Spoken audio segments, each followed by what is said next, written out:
I'm Holly. And I'm Bridget. And this is Girls Next Level. Welcome back to Girls Next Level podcast, everybody. How you doing, race car driver? How's your day? I'm good. Zoom, zoom. If you guys are not watching the video version, Bridget's in her little race car outfit. It's very cute because we're talking about race cars today. You know what I did last night? I did the biggest purge on my LA house. Just like cleaned out. Like my car right now is packed to the brim of like Goodwill drop-off stuff. Whoa, doesn't that feel so good, It though? really does. And I've so much, I mean, I barely have scratched the surface though. I have so much more to do. And it just felt so good because it's all stuff, or most of it's stuff I've accumulated over the last like 6 years. So that's a lot of things for me. That's my last relationship. That's like my post-divorce era. It's like the COVID era and just so much stuff I need to let go of. And I really feel like I'm on the precipice of like a new era. So Yay. I love it. Yeah. We love that feeling. I love that feeling. Me too. I'm also like thinking about, you already know this, but like I'm not leaving Vegas, but as far as like my LA life goes, I'm thinking about moving from Hollywood to Malibu. Thinking about it, there's a lot involved in that. But I think the first step is like purge my house of so much stuff that I wouldn't take with me. So it feels good to like do a step in the right direction. Yeah, definitely. Because it's so, I mean, the thought of moving is so overwhelming. I know Nick and I need to do it too, but it's just like, I hate moving. I know, it's a lot. But it does give you that opportunity to like go through and like get rid of a lot of stuff that you don't want to carry into like your quote new life. Just a purge, yeah. Mm-hmm. If I move to Malibu, I'm turning into Malibu Barbie. At least part-time. It's my new identity. You know what? Malibu's interesting to me. Like, people love Malibu so much, and I go there and I don't get it. No, I know what you mean because it's interesting because it's a very long city. It's just like it stretches out. I forget like how many miles long it is, but it just stretches out along the PCH and there's not a ton of stuff out there. Like to do a lot of your errands, you have to drive like 30 minutes into the valley or so. But even so, that's so much better than doing errands in Hollywood. Yeah. So there's that, so it's not like the most convenient in the world. And it's not always the easiest to like get an Uber. Like it's just not, because it's a little out there. It's out there. But the good news about that is it's so well preserved. I remember when I first moved to LA, the first time I went to Malibu, I'd never been there before. And I was working at Hooters and they would have us do stuff that was like promotional stuff, like not just working at the restaurant. Like they would pay us to go like serve wings at like a marathon or something like that. And there was one at Zuma Beach. And I had my whole MapQuest printed out because this was like 20 years ago, 25 years ago, probably now. And I drove out there and I had been to like Santa Monica Beach before and Venice. And I just thought Malibu was going to be another one of those, like very congested, very touristy, not necessarily like the cleanest. But I drive out to Malibu and it's just like all these green rolling hills, and just as you're driving north towards Zuma, like the most beautiful views of the ocean. And I just remember being like jaw on the floor. Like I couldn't believe what I was seeing. And like I got home later that day and I like emailed my high school friends and I'm like, have you guys ever seen Malibu?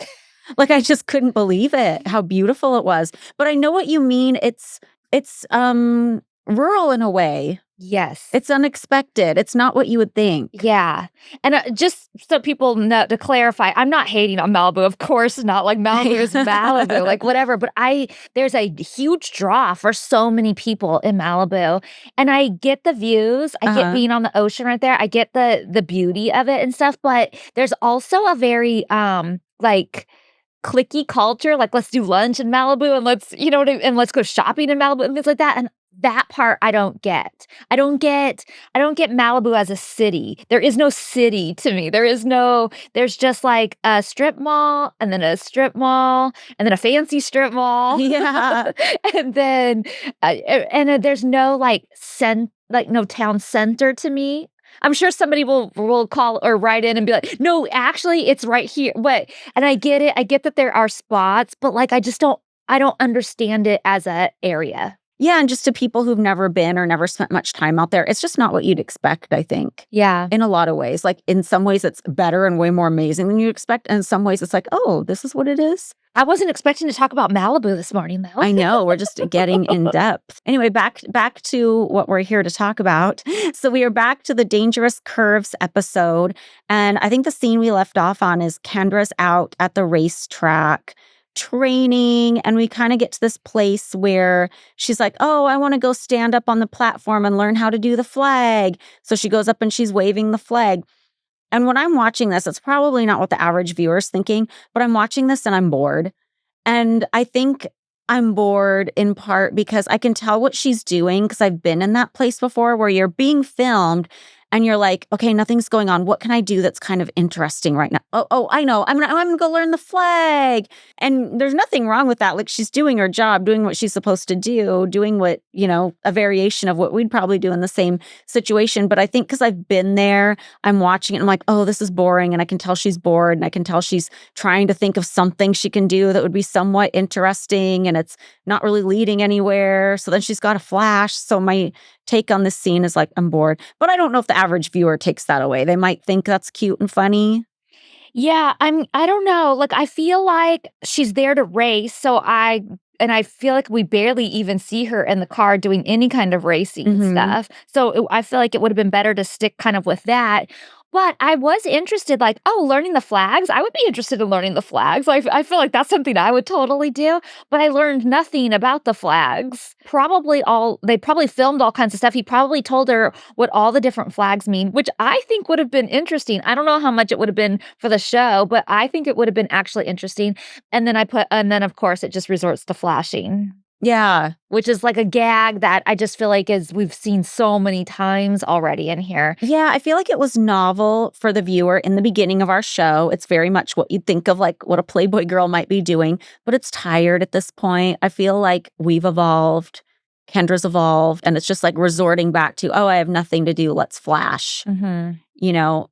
And then my conclusion, I came to this scene that I put in my notes is shows like this are an ensemble show. And when we're splitting off too much, it's just getting not as good. That's why I don't really like this episode and I didn't really like the last one as much as a viewer. I loved filming those because I thought, oh, cool, I can show what I'm into. But, as a viewer, not as good. And even like the spin-offs too, like Holly's World was very much an ensemble show. Like I was nothing without that cast of characters. And even Kendra's show, it was very much like a family show. Like she wouldn't have had anything to do without Hank and the kids. And they always had to like work a friend in there. And, Yeah. whether it was Victoria Fuller one season or somebody else the next, like these are ensemble shows and they don't work as good when it's like split off and following one person. Even another example, like Keeping Up with the Kardashians, it was never just about Kim. Like they had so many people. Like that was the show that made the network always say there's strength in numbers, there's strength in numbers.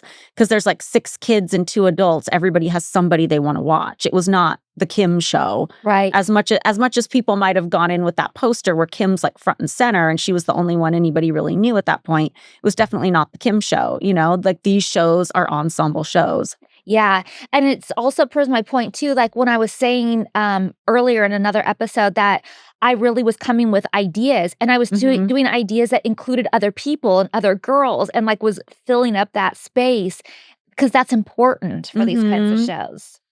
And what I'm about to suggest now, I don't think we needed because I do think we went through strong through the end of season 5 and we went out when the show was on top. But also like putting myself back in that time frame and seeing where the show was kind of going and like people not wanting to participate and us kind of splitting off.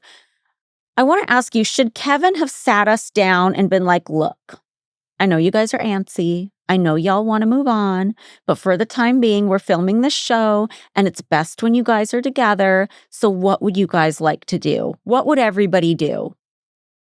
I mean, I think that would have been great had he had done that, but I think even Kevin was too delusional to think that any of us were gonna go anywhere. Maybe Kendra, but Mhm. the rest of us were sticking around, especially you. Like, maybe I would do something different someday, but it was always gonna tie back to the mansion. And Yeah. Kendra, she's gonna do something, but we're gonna still tie her back to the mansion too. Like, I think he was delusional that that day was gonna come, and it's gonna come soon. And he didn't want to give up control. Like he would rather die than have any of us think we have a say in anything besides meekly suggesting, oh, I'm doing this month. It might be fun to follow. Yeah. Like he definitely didn't want to put any of the, not that that would have been giving us that much power. It's more just discussing what would you guys do that would keep you guys together as a group. But also, like, I feel like the three of us together would have come up with fun stuff that we really do want to do together. Like we all love travel, and he wouldn't have liked that because they didn't love the travel episodes. They wanted to keep us tied at the mansion. He wanted to do a show about the mansion. But I think we could have, or we could have all come together. Like we love doing photo shoots or doing different products and things like that. Like we could have all like made our collective goals happen, but we were never given that opportunity really. Yeah. And it was just like everybody was kind of splitting off in different ways. I was just talking about how I feel like women's health is in the dark ages. And there's an aspect that's very under-discussed in women's health, and that's our hormones. And I'll be honest, it's something I haven't paid much attention to in the past either, but I've realized recently it's time to change that. Hormone imbalances can be the root cause of issues including brain fog and low energy levels. That's why I recently started using Glow by Beam every day to support my hormone health. Plus, I'm always looking for ways to build collagen. And my last blood test, my inflammation levels were off the charts high. Now I started using Glow by Beam. It's a hormone balancing super powder for women. This delicious drink mix is tailor-made to help balance women's hormones, and it contains 18 comprehensive active ingredients.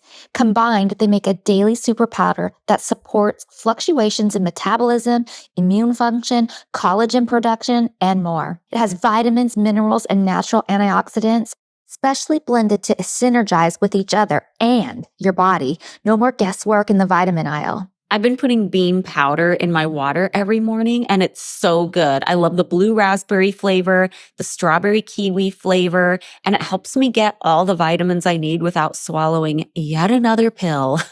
There has never been a better time to prioritize your health and try the best-selling Glow Super Powder. Get up to 35% off for a limited time when you go to shopbeam.com/nextlevel and use code nextlevel at checkout. That's shopbeam.com/nextlevel and use code nextlevel for up to 35% off.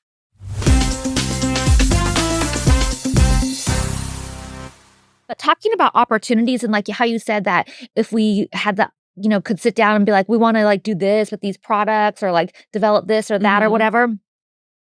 One thing we talk about in commentary right here in this episode is that Playboy Racing never hired us to do anything. Playboy Racing was a whole franchise of Playboy. And there was things like Playboy Energy Drink never hired us to do anything. And I'm just curious, like, why they wouldn't have taken advantage of that. Because we would have, I know all of us would have loved to have done things with these like franchises of Playboy. And they never, besides Playboy costumes, which we really had to push for, nobody like really used us. And I don't mean used in a bad way. I mean like took the opportunity to be a part of the show and be a part of our lives and let us be the ambassadors for it. And I love that shit so much. I love being the ambassador for a brand or a product or, you know what I mean? Like I love doing that kind of thing. And I would have loved to have been involved in more of those types of things. And we were just like hardly ever asked. Yeah, it's really interesting because in some ways, Playboy would really use us to their advantage, whether it was putting us in the magazine or,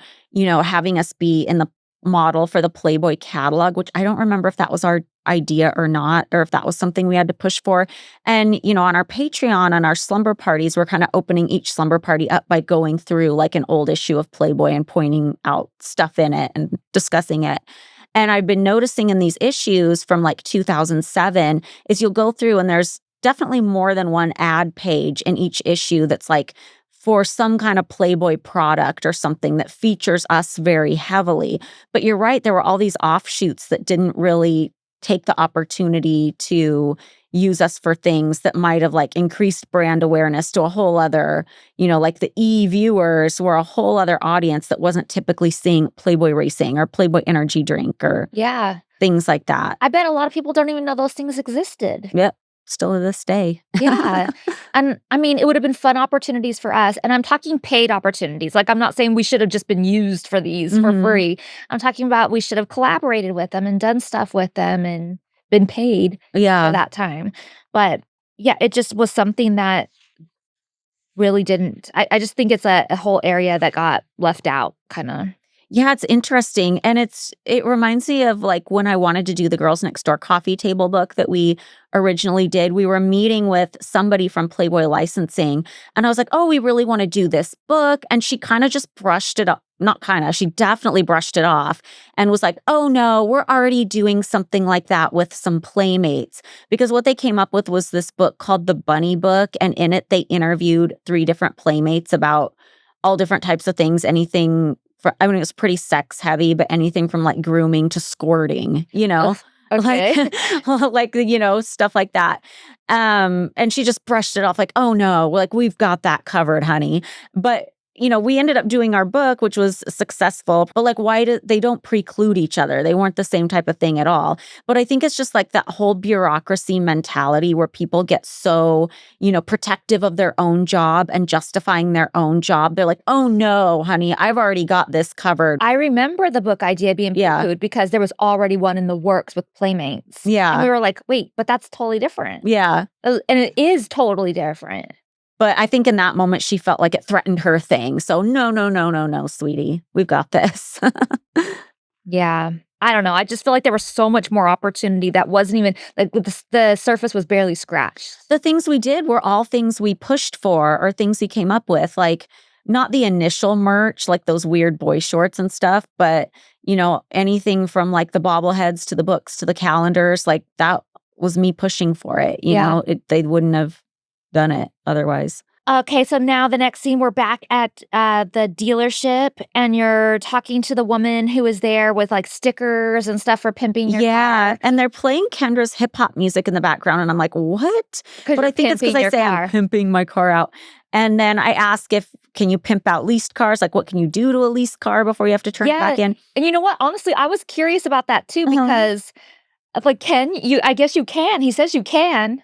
Yeah. But I wonder, like, in real life, not on the show and Mhm. not for somebody who's, like, getting it on the show or that kind of thing. I wonder in real life if, like, you take a car you lease a car, like, say I lease a Porsche Taycan, and I know it already comes in pink, but I don't like their pink. What if I put a pink wrap on it and changed it out to Playboy rims and stuff like that, and then I try and return it?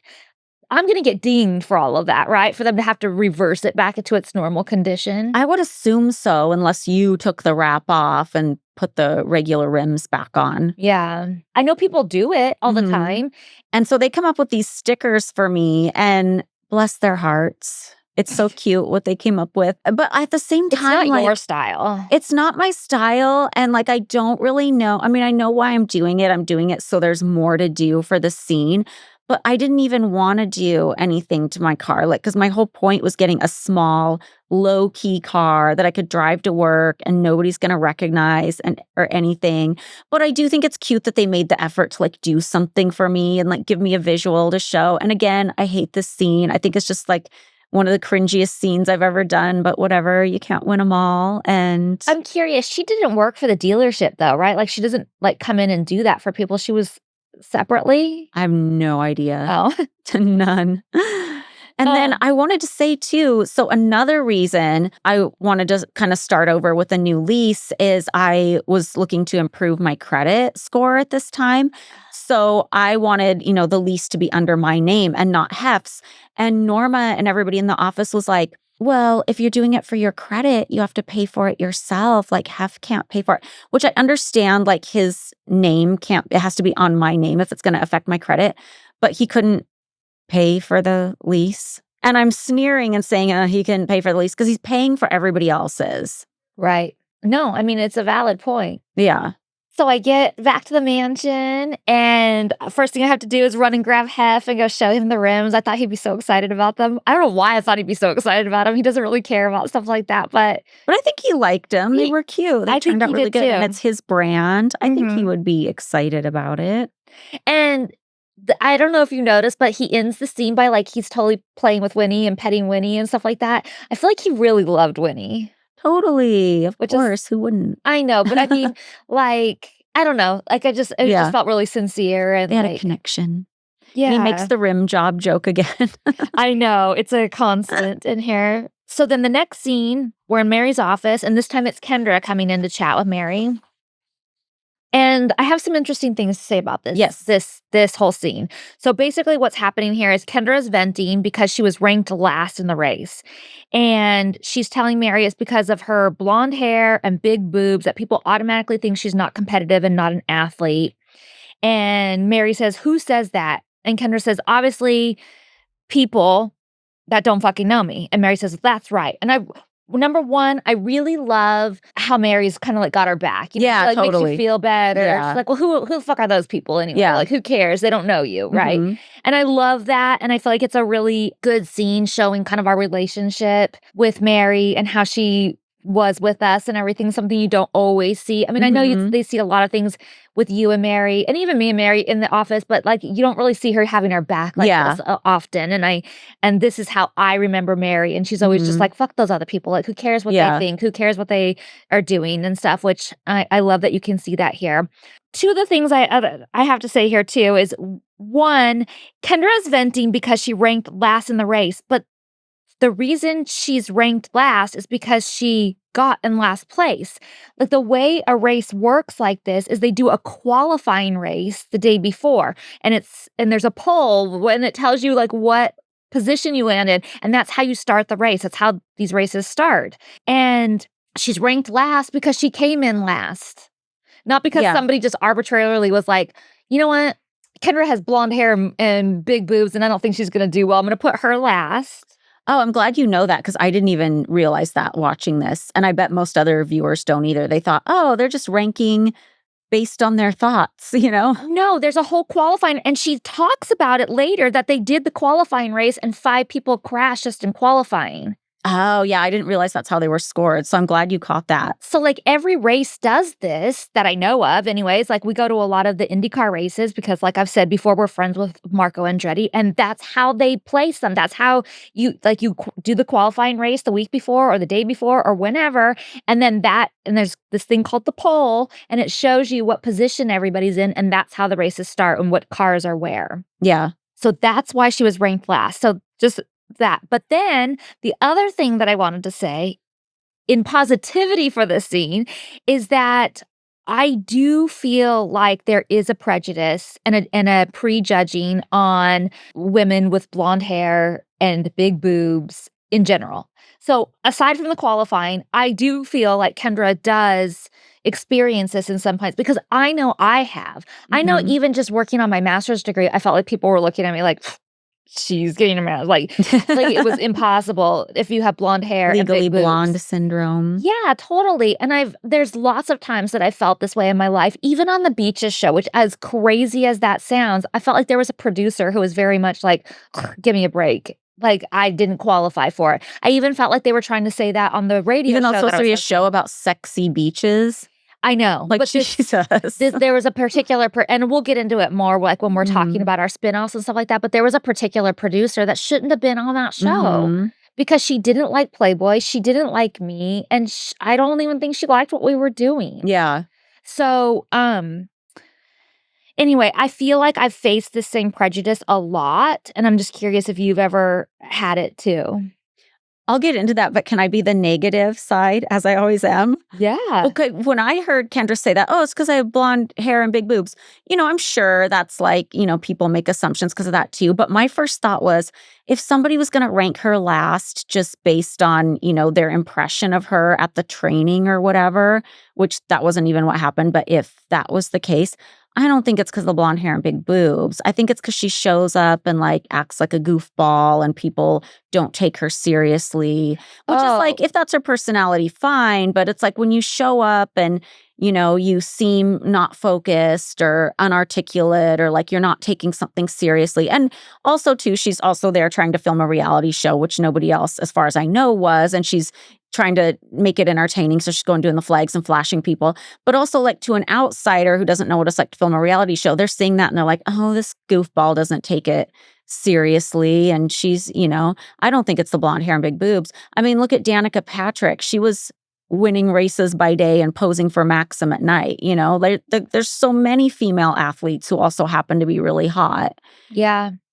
Yeah, I definitely think there's a lot to be said for actually doing your homework and paying attention in the class and um knowing what you're doing, especially when you're about to do something that's dangerous. It's inherently dangerous to Mhm. go and do that. So you need to know what you're doing for your safety and everybody else's Yeah. out there. So if you're not taking it seriously, I can totally see why, if there wasn't a qualifying race ahead of time and somebody was just like, I'm going to rank these people without even seeing how they are out there, that could definitely go against them. Totally.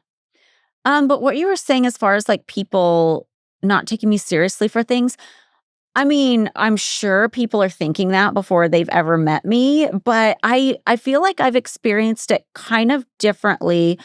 Because one thing I feel like when people come to me, the hesitation I sense from them going back to from when I first started out is more that like, oh, she's dating this rich dude. She's going to be a spoiled fucking bitch. And this is really, I feel like people don't come at me as like, she's going to be dumb. They come at me as like, oh, she's going to be spoiled and lazy.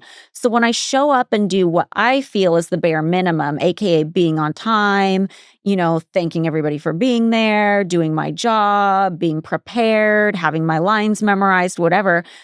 My experience and feedback with that is people are like, oh my God, you're so great to work with. Oh my God, this is so, because their expectations are so fucking low that I actually benefit from those low expectations. I do feel that happened to us a lot on Girls Next Door. Like, we would get to go do something and you and I are on time and we just do it and knock it out and everything. And people are like, wow, blown away. yeah, you guys are so easy to work with. And that was so amazing. And that was so Mhm. fun. And thank you. And you're on time and whoa and stuff. And they are surprised and stuff. But I've also had the opposite happen. And not necessarily Girls Next Door time. I'm just talking about in general in life. Mhm. This episode of Girls Next Level is brought to you by Wild Grains. And although this is an ad, I want you guys to know I absolutely love this company. If you haven't tried it yet, you must give it a try. Wild Grain is the first bake from frozen subscription box for artisanal breads, pastries, and pastas, and it is delicious. And if you have certain dietary restrictions, don't fret. Wild grain boxes are fully customizable to your tastes and dietary restrictions. In addition to their classic variety box, they recently launched a new gluten-free box and a plant-based box that is 100% vegan. I love baking, but I don't always have the time to whip up a sourdough from scratch or snickerdoodle cookies or croissants from scratch. Wild grain takes the hassle out of baking. Everything is frozen. You just pull it out of the freezer and it's done in 25 minutes or less with no mess and no cleanup. I get so excited when my wild grain box arrives because that means I can pop a sourdough loaf in the oven and my house is smelling so good for the rest of the day. And we have delicious bread for family dinner, which I love. Are you ready to bring all your favorite carbs right to your doorstep? Be sure to check out Wild Grain so you can begin building your own box of artisanal breads, pastas, and pastries. For a limited time, Wild Grain is offering our listeners $30 off the first box, plus free croissants in every box when you go to wildgrain.com/nextlevel to start your subscription. You heard me, free croissants in every box and $30 off your first box when you go to wildgrain.com/nextlevel. That's wildgrain.com/nextlevel, or you can use promo code nextlevel at checkout.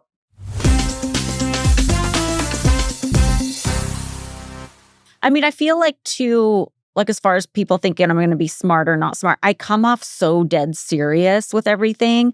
But the negative side of that is everybody thinks I'm mean and everybody thinks I hate them and everybody thinks, Yeah. So, I don't think everybody thinks that, but I know what you mean. Like, oh yeah. yeah. I just as you were saying that, a story just like popped into my head. What? It's has to do with beaches, but I'll just tell you Yeah. guys right now. And Nick was there filming with me, and I'm not gonna say the location right now just because I don't wanna give too much away at the moment, but, it's sort of like an expectation thing, like, people think, like you said, spoiled or a bitch or Mhm. whatever, and we are out on this boat, and this guy is going to take me on, like, I don't remember if it was snorkeling or little diving tour, but either way, we're taking the boat out and we're gonna jump off and like go do this whole thing and underwater. And he says, and he doesn't know that Nick is like my boyfriend, and he got to come out on the boat with us that day. And he goes up to the makeup artist, who was Joyce at the time, and Nick and one of the producers, and goes, "So, should I pee on this bitch or what?"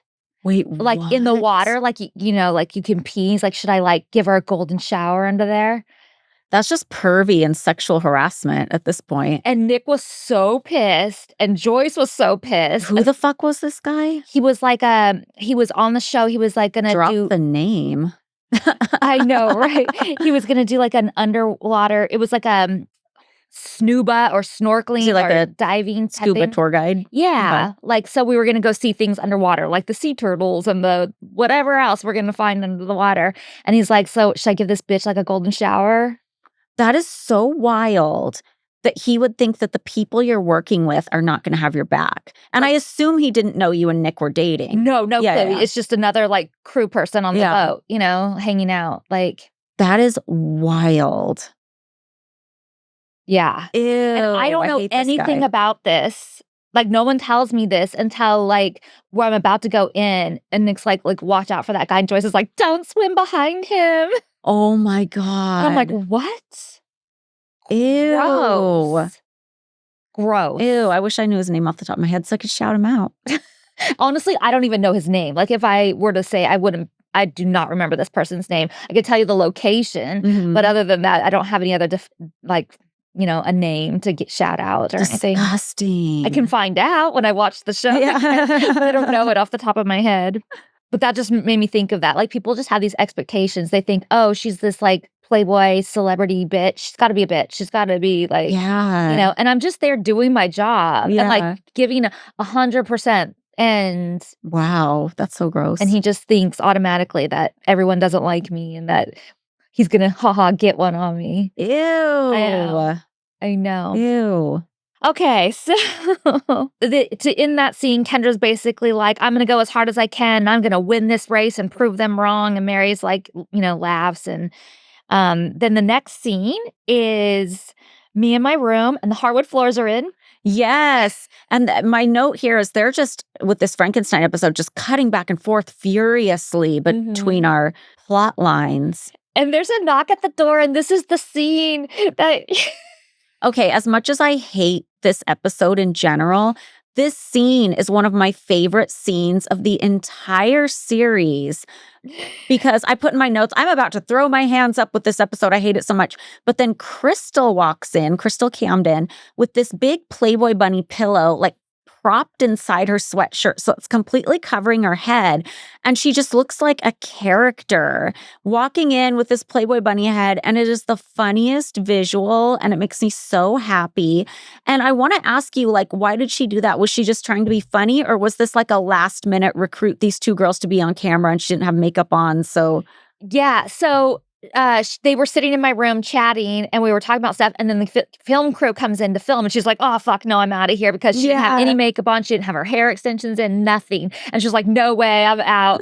And she starts leaving. They're like, No, will you just do the scene? Because, like, we wanted to show the outfit, like, we want this scene. And she was like, no. And then she's like, I have to hide my face. And she grabbed the pillow off my bed. But for whatever reason, the way she did it, it's like it's perfect. Perfect. It looks where it's really supposed to funny. be. Yes. And it's just so cute. And I'm surprised, in a way, I'm surprised Kevin didn't protest this because he, like, why the fuck is she covering her face? But it is so funny. I think that's why it works. Yeah, and because also, there's no rhyme or reason to it. Like, they don't say why she's doing that. They have her go out and come back in with this on, and we never mention it. And I just carry on like no big deal. Yeah, it's so funny. And she's with Brittany Phillips, who, it's interesting to see her in a scene with you because she was pretty exclusively Kendra's friend, right? She was, but like, we always got along too. And so, I mean, with so many of these things, like, it's hard to say why they only show her with Kendra, but her and Kendra definitely were more of the friend group. Where did Kendra meet her? Because she wasn't like affiliated with Playboy in any way, or Didn't she just start coming out for Fun in the Sun and they gravitated to each other? Maybe, yeah. And she looks really pretty in this scene. Yeah, I feel like Kendra does not have nice things to say about her in commentary. Yeah, well, I wish That's we could tell the drama story with her, but I feel like it might be tricky legally. Yeah, But there's a lot. There's a lot of lore. yeah, Ugh. yeah. I mean, I wish we could, like, say I don't know what we could say to, like, make it not, like, dangle the carrot and then not do anything, but Yeah, I mean, something happened. Well, she kind of led a double life that Kendra didn't know about, first of all, right? she led a double life. How much Kendra knew about it, I don't know. Yeah, when Kendra told me about it, she made it sound like she didn't know. So, they're in my room, and I'm trying on my outfit for them that I wanna wear. I think it sounds like I have a couple options that I'm thinking about wearing, but I only do the one, and everybody's like, "Yeah, that one." Was this the day of the golf scramble? Because it looks like you're changing out of the golf scramble outfit. Oh, it could have been. I didn't Yeah, even pay attention that I did that. and you're trying on stuff for the race, I'm right? trying on stuff for the race, and I'm telling them how we're gonna be, in the Grand Marshal car, and then it cuts to a scene of you and Hef getting ready, but it's from the last Grand Yeah. Prix. Continuity is for pussies. This is Mhm. from the previous year, so I will do a full outfit change. And it's funny because at some point, Crystal gets tired of trying to do the Playboy bunny head in her thing, and she takes it off, but she puts her hood on, And her sunglasses sunglasses, on. and she's so incognito. Oh my gosh, she goes from Mr. Playboy to the Unabomber. I know. But before we leave that scene, so Brittany is the first person that I can recall who actually gets lower thirded as a friend because she's never fucked Hef, so they can't say Hef's former girlfriend. She's not a playmate or a cyber girl. So as far as I have noticed, this is the first person who actually gets lower thirded as a friend. Interesting, and it just says friend? Yeah, and I wonder if that's in part because I harassed Kevin so bad about how he lower thirded Crystal and Stacy for so long. Well, doesn't Stacy still get the same thing Probably. forever? Like I don't think. And I think honestly, like Stacy doesn't mind it. No, Stacy But doesn't mind it. That's not really the point, but it's just the point of giving people like more to their identity. totally. But Then Crystal does concubine get number 12. yeah, but Crystal does get switched up to Cybergirl. Mm-hmm. We have been talking a lot about women's health lately, and it's because it's important. And in my opinion, it's under discussed as well. Let me tell you about a brand that I'm just learning about. O Positive is a women's health company. They offer a range of symptom targeting supplements that support women at every stage of life, from their first period to well beyond their last. O Positive is committed to breaking down stigmas and addressing issues that many women experience, from hormone health, vaginal health, menopause, and so much more. They have Urovaginal Probiotic. Uro is a probiotic blend specifically formulated to support vaginal health. It balances healthy vaginal pH, support healthy vaginal smell, maintain healthy vaginal flora. Because as women, there are many factors that can affect us down there, like sex, tight clothing, sweat from working out, hormones, periods, you name it. So many normal things that we have to deal with on a daily basis can actually disrupt vaginal health and lead to an imbalance in vaginal flora and pH, causing unhealthy vaginal odor, abnormal discharge, and discomfort. Urovaginal Probiotic is a blend of 4 powerful strains of Lactobacillus probiotics, backed by research showing these strains support healthy vaginal odor, vaginal pH, and flora. In addition, Uro contains prebiotics that increase effectiveness of the probiotics. Maintaining a healthy vaginal pH is so important. It's a priority for me because I do not have time for the discomfort and embarrassment it would cause if that were to go out of whack. So taking the Urovaginal Probiotic is a part of my daily routine now. It takes away so many potential worries and it makes me feel good about myself. So take proactive care of your health and head to opositive.com/nextlevel or enter next level at checkout for 25% off your first purchase. That's opositiv.com/nextlevel for 25% off. opositive.com/nextlevel.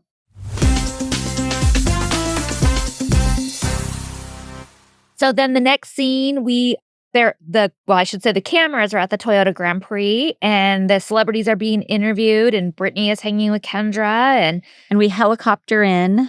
which was so fun.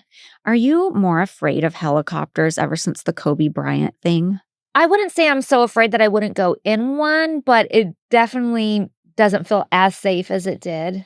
Yeah, I haven't been in one since. And I used to take helicopters all the time, like out to EDC. I'd always helicopter out. And I was always like the least scared of all my friends who would do it, even if it was windy and we're being bounced around and stuff. But like the things I hear about the Kobe Bryant thing, it's just like so gruesome. Like, have you seen that autopsy report drawing that goes around? It's just so sad. And yeah, I mean, yeah.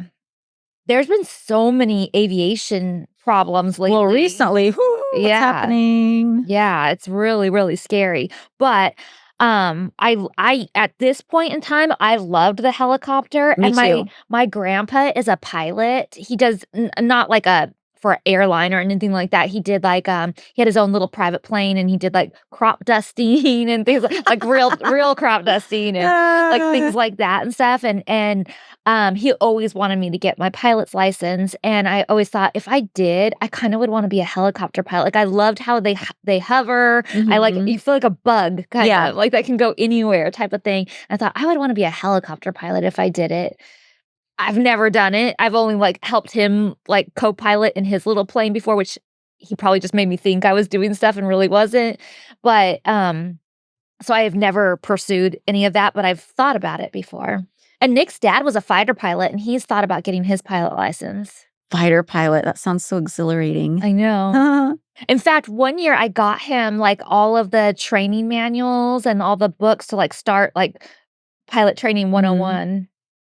But he seems like he'd be into that. Yeah. He loves doing like crazy jobs like that. Like I've told you he's done treasure diving. Dangerous jobs. Yeah, and like other stuff. So yeah, he's into that. So where are we when it shows us first at the race? Are we in some kind of like media room or holding like room type thing? Yeah. And it shows a girl interviewing Hef in the media room. And Andrea. Is she with Playboy? Because her tits are out. Yeah, that's Andrea from Playboy Radio. Okay.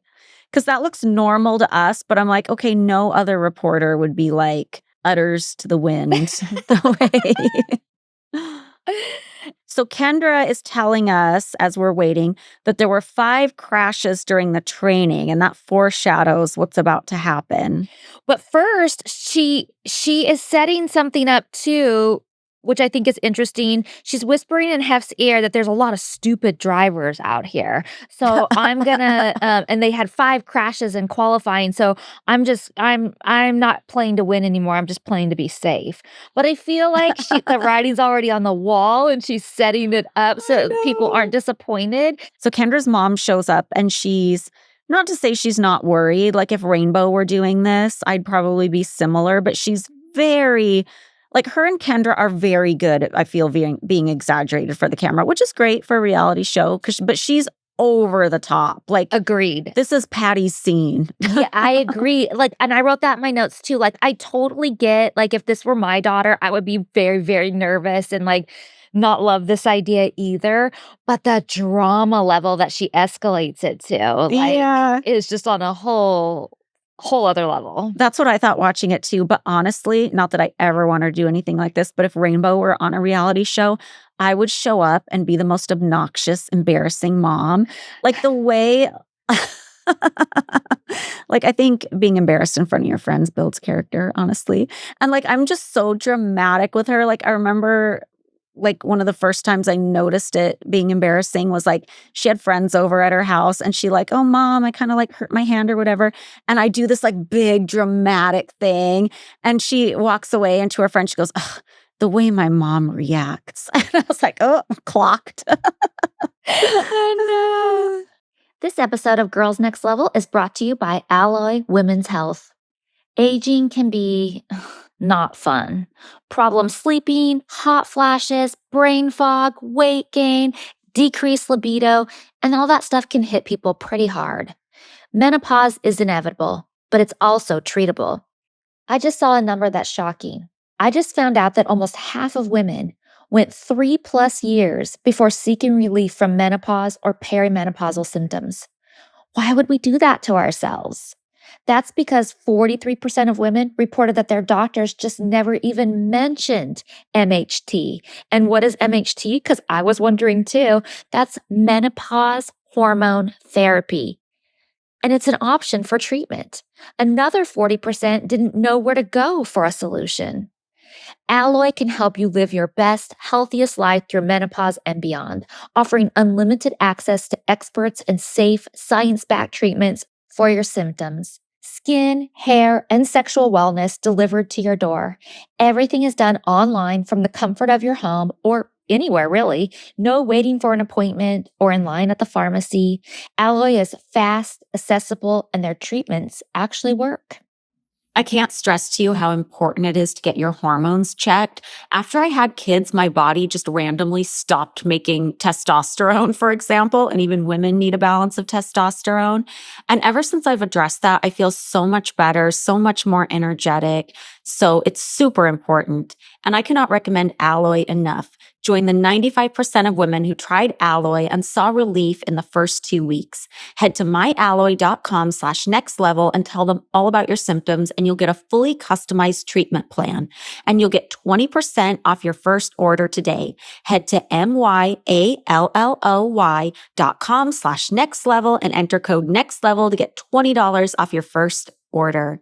That's myalloy.com/nextlevel.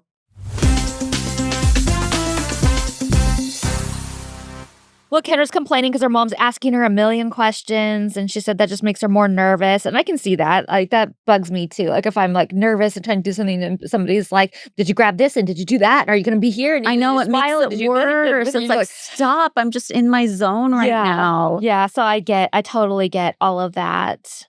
I'm just showing some shots inside the race cars, and there's a lever inside the car that says fire. Do you know what that is? I think you release that if there is a fire in the car Like an because they extinguisher? also have to wear. Well, I don't know about this race. I couldn't tell, but I know when Marco does a race, he has to put on this whole like fire retardant bodysuit and this wow. like thing that goes over his head and neck because they can catch cars Yeah. can start on fire. So I have a feeling it's like some sort of like emergency fire extinguisher thing or something that goes off, but I don't know exactly what it is, but it has to have something to do with all of that. Interesting. Yeah. I didn't see them wearing they're pretty low speed, I think, in the celebrity race of it all, and in those Scion cars. Mm-hmm. I don't think it's like they're not going 200 miles an hour Yeah. like Indy cars do, but Patty's doing her whole drama and freaking out and stuff, and Hef says, "Oh, don't worry about it. She's gonna be fine. It's just she'll be safe or whatever." And I was thinking about this. I was like, "Oh, easy for him to say because you guys, I found out Oh, God. like way after we quit filming the show, like a year after, that Hef had insurance policies on each of us." Tell how you found out about that because it was so random. Yeah, so I have no idea about this. I didn't even know that was a thing that you do. And one day I get a call and I'm at my house. I'm way done with the show. I get a call from the insurance agency asking if I wanted to extend my policy. And I was like, I don't have a policy with this company. What are they talking about? So I call them back and I'm like, I don't know what you're talking about. And they said, yeah, well, Hef has an insurance policy on you, like an umbrella policy for $1 million. If, it's about to expire, if you want to go ahead and extend that for yourself, and then you would be the beneficiary. Like we can switch it around and stuff. And I was like, Hef has an insurance policy? So I was like, "What are they talking about? That what no, he doesn't." So then I call Norma and I'm like, "What is this?" And she's like, "Oh yeah, Hef hasn't had an insurance policy on each of you girls." And just to clarify for the listeners, this wasn't an umbrella policy. Like if I were to take out an umbrella policy, that way, like if anything happens, whether it's a car accident or my dog bites somebody or something weird like that, and I get sued, I'm covered. It's not that. It's a policy like if something were to happen to us, he gets paid out. Yes. Right? For the loss of a employee. Which I understand from a business perspective, that's a thing people do sometimes. But for me, that's so eerie considering our situation for several reasons. One, because we were constantly being told how replaceable we were. So if we're so replaceable, why do you have insurance policies taken out on us? Second of all, it's in at least what's supposed to be like a romantic relationship. and we didn't even know about it. I think the thing that bothers me most about it is that we didn't know about it. And that, Yeah. I don't know, that's just so eerie to me that you can just take out an insurance policy on anybody and they don't even have to agree to it or know that you're going to benefit if something happens to that person. Yeah, I feel like we should have to know, and we should have to know who benefits. Like, if there's an insurance policy, it should be like my family benefiting, not Hef. Yeah. That is so creepy. And of course, it just has a whole creepy flavor because, of course, my mind goes to like film noir, double indemnity, like taking out an insurance policy on somebody and then, making sure something happens to them so you can cash in. It's just so Yeah. Like, creepy. I wasn't even thinking that. Like, I wasn't thinking like in that type of way, but I was just thinking, I don't think it's right that you can have an insurance policy on somebody without them knowing it. It's really creepy. And apparently, it's just common. Ew. Well, at least the way people made it sound to me, like Norma was just like, well, I don't understand what your problem, like what, no big deal. And then I asked other people after that and they're like, oh yeah, people, do that. Like they'll take out insurance policies on employees and stuff. Or like if two people own a company, they'll take out insurance policy on each other. That way you're just not left like holding the bag if like something happens to the other person. And I get that. Like I see the benefit of that, but I would this feel was not like that kind of such situation. a creep if I was taking out an insurance policy on you in case something happens to you so that I'm not like out of the podcast industry, whatever, without telling you. Like, just the thought of that is so creepy to me. Totally. Like I It would seems never so backhanded. And I would just never do yuck. that to you. It would be something Yeah. that we should sit down and talk about, like, should we do this just in case? And Yeah. then we both agree on it and we both know. It's not just something like I'm like, wait, this policy that I have on you? Yeah. Sinister. Yeah, keep driving back and forth to Vegas. Yeah, that is like evil villain status. Oh, like, ah! Yeah. It's creepy and scary. Like if I knew Hef was going to get paid if something bad happened to me, I might be a little more careful with myself. If anything, I don't we want that should have had motherfucker an to get insurance paid. policy on him. 100%.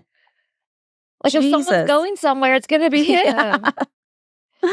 Oh my God. Anyway, I had to talk about that because Egregious. I was so blown away at the time. And I still am, to be honest. I'm still blown away by it. It's yucky. So what we get to do is we get to ride around the track in a convertible with Hef as grand marshals. I really like my outfit and ponytail. It makes me feel very jaunty looking at it. Yeah, I think it's totally cute. But do you remember how fun this was?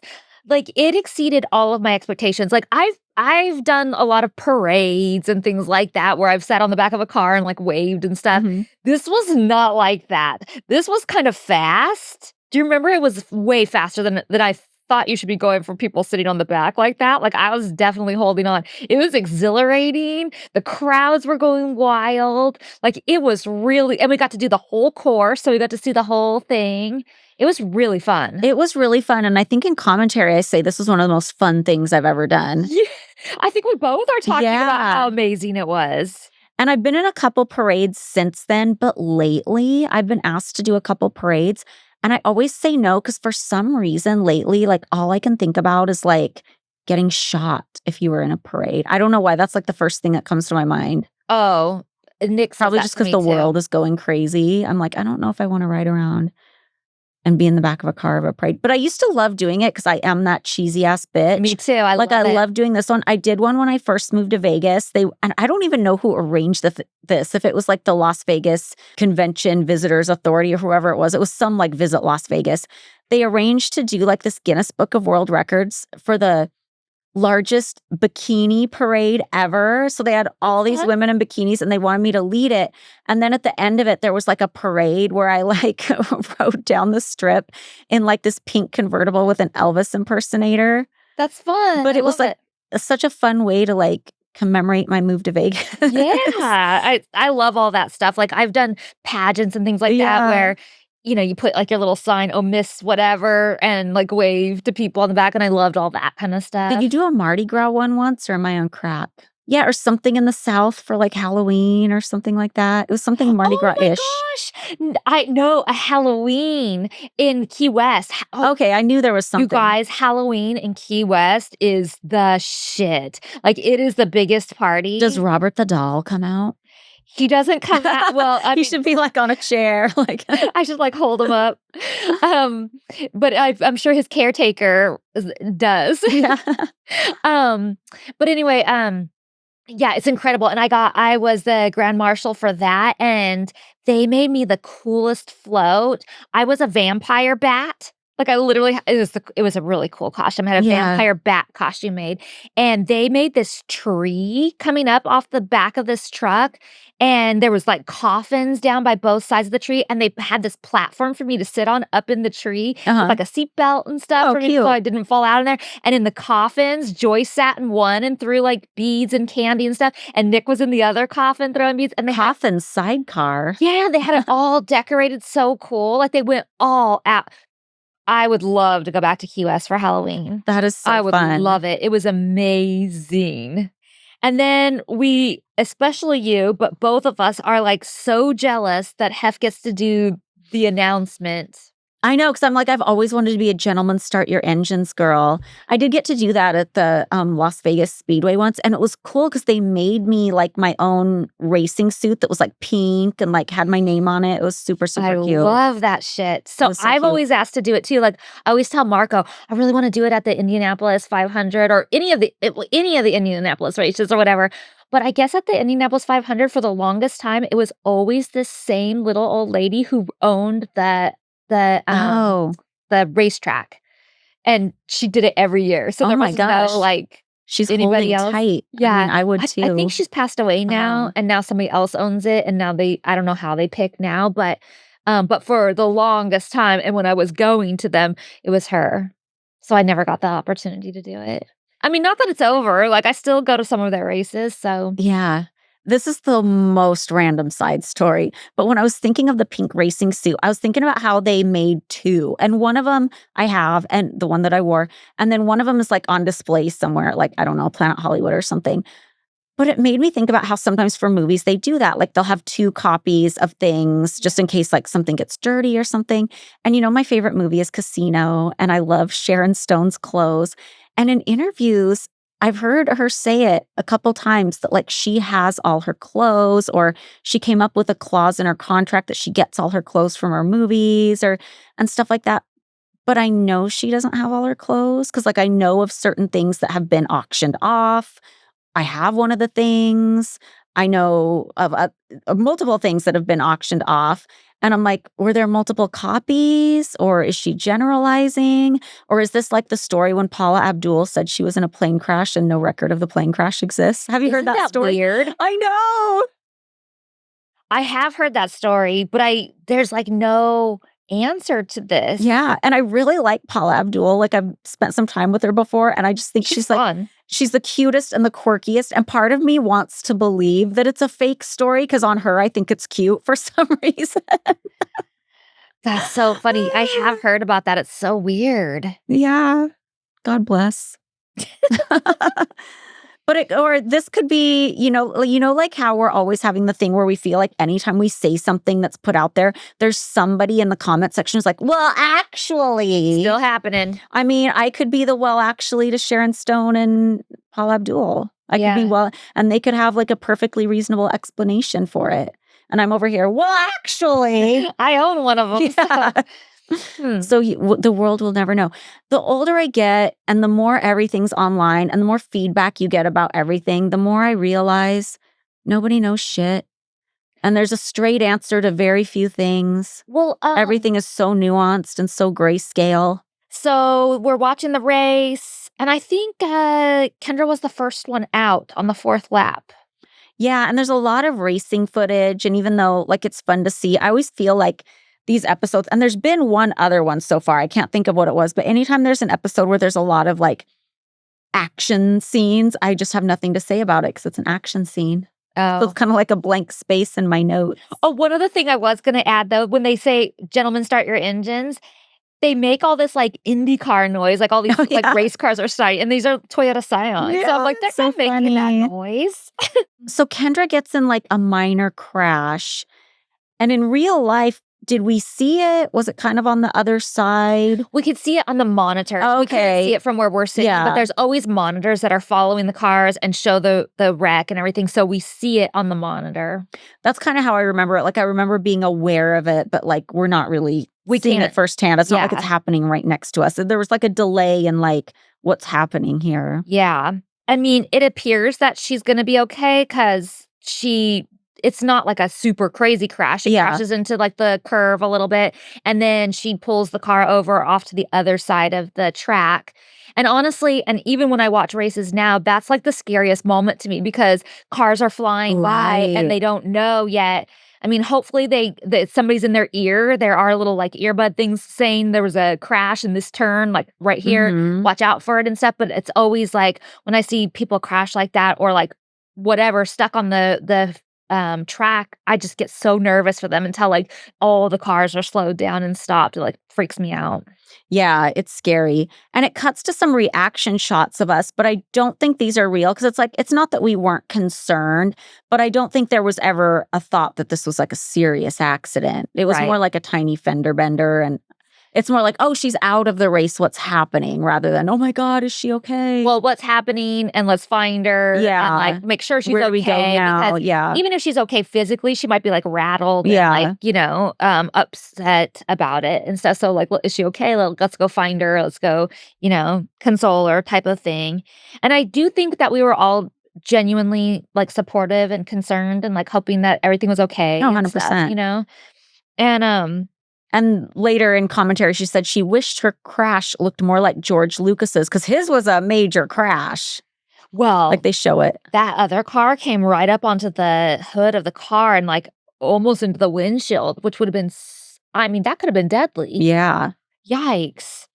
And this next scene I really like because we come up to Kendra and congratulate her and tell her, how, concerned we were about like, what's happening with the crash and everything. And I think this is a really nice moment because we are so genuinely supportive and they don't usually ever show that, I feel. Like usually it's like, oh, how can we cut to make it look like Holly's giving Kendra a side eye? You know what I mean? Yeah. And this is like more like I'm watching this and I'm like, oh, that's how things really were. Like we really were trying to support each other doing these things. Yeah. And then I was curious, like, who won? Because I didn't even know. Oh, I don't even remember who But won. a guy named Dave Mira, he's a BMX guy, won. I had to look it up because I was just like, I don't even know who won this thing. Yeah. And it was all for a good cause. Like the proceeds went to the local children's hospital, so that's good.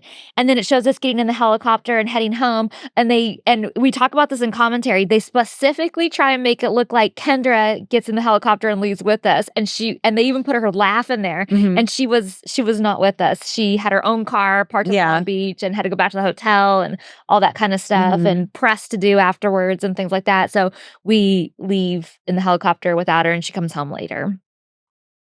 Do you have a best and worst? I did do it, but I don't really have too much. I say I don't really have a worse about this episode. I just think it goes back to Kevin accusing us of doing the stopwatch thing, but this episode was literally Kendra's episode. Like, there's Mhm. no question that there's like triple the amount of time here, Yeah. double the amount of time on Kendra than there is with either of our scenes, which is fine. And I'm sure that there's probably going to be, well, I'm not sure, but there's Mhm. probably going to be an episode in the future where it's all me or Yeah. something too. But so it just pisses me off that Kevin would say something like that. And He was definitely trying to rewrite history as like a jab because we didn't want to do that stupid fucking reunion. Yeah, and and we were just talking about it, and then I watched this episode, and I'm like, how could he even dare say that? I know. This episode, and granted, I'm not done with the rest of the season or the seasons, but this episode is fully her. And none of us are complaining, and all of us are supportive, and all of us are there, and none of us are protesting, I don't want to go. Yeah. Or, any of that. And my best was definitely riding in the Grand Marshal car. Oh, yeah, that's fun. My worst is my whole Prius scene. I just cringe watching it. I think it was kind of just dumb and not worth following really. And then they make it even dumber because there's that part where I think Kevin thinks I'm trying to be funny and plays it off like I told a bad joke when I was just saying something very matter of fact. My best is like the final scene at the race where we're all coming together and congratulating Kendra and being supportive, because I feel like that is a very real scene, and those kind of scenes usually never got shown. Yeah. And I feel like that's real, and it's showing like the real good side of like the three of our relationship. So that was definitely my favorite. Yeah. So I'm excited to get to next week because we're talking about Surely You Joust, which is the Renaissance Fair episode. So we're back to like better season 3 episodes that I like. It's no more Frankenstein for the last 2 episodes. And I'm excited to get to it. Yeah, that'll be fun. So I'll see you guys next week. Bye, guys. Bye.